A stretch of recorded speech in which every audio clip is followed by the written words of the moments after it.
మనుషులు పోవచ్చు,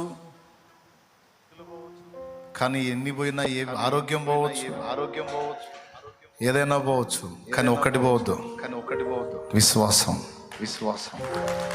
జీవము గల దేవుని అందరి విశ్వాసాన్ని మనం లాస్ కాకూడదు, పోగొట్టుకోకూడదు. అది ఒక్కటి ఉంటే చాలు, అన్ని డబుల్ వస్తాయి. మళ్ళీ ఏబుకు పాపం అన్ని పోయినా సరే దేవుని అందరి విశ్వాసాన్ని మాత్రం వదలలేదు. ఆ విశ్వాసాన్ని ఒక్కదాన్ని మాత్రం గట్టిగా పట్టుకున్నాడు. విచిత్రం ఏంటంటే మిగిలిన వాటన్నీ ఏబుకు వెలపట్టున్నాయి కాబట్టి లాగేశాడు, ఆఖరికి భార్యతో సహా సైతాన్.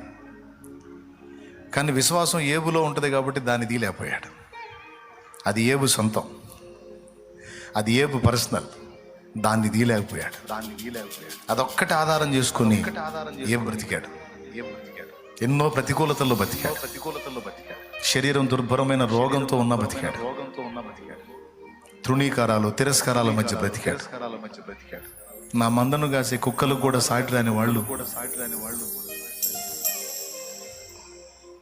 ఈరోజు నన్ను చూచి నవ్వుచున్నారు అన్నాడు ఏబు. వాళ్ళందరి పరిస్థితులన్నీ చూసి విశ్వాసం గల ఏబు నవ్వుకున్నాడు. ఏబు లైఫ్లో బాగా మనం గుర్తుపెట్టుకోవాల్సింది విశ్వాసం.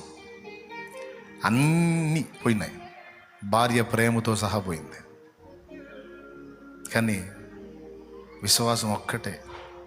ఆయన ఉన్నాడు, ఆయన చూస్తున్నాడు, ఆయన న్యాయాధిపతి. ఆయన ఉన్నాడు, ఆయన చూస్తున్నాడు, ఆయన న్యాయాధిపతి. శోధింపబడిన మీదట నేను శుద్ధ